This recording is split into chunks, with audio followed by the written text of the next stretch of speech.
দেখো বন্ধুরা, আজকে আমার ছাগলগুলি সব দেখাচ্ছি, কিরকম লাগছে তোমরা বলবা। দেখো, সব ছাগল পাতা খাচ্ছে।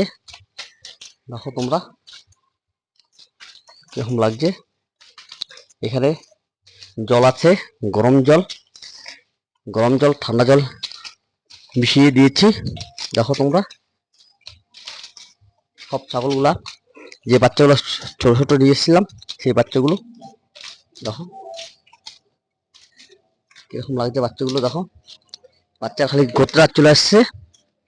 বর্ষা তো, তার জন্য গোদরা আসেনি। দেখো 14-15টা বাচ্চা আছে এখানে, ছোট ছোট বাচ্চা।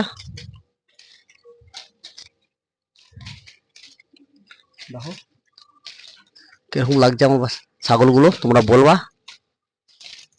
লাগলে আমার থেকে নিতে পারো বাচ্চা। দেখো সব ক্রস জাতের বাচ্চা এখানে।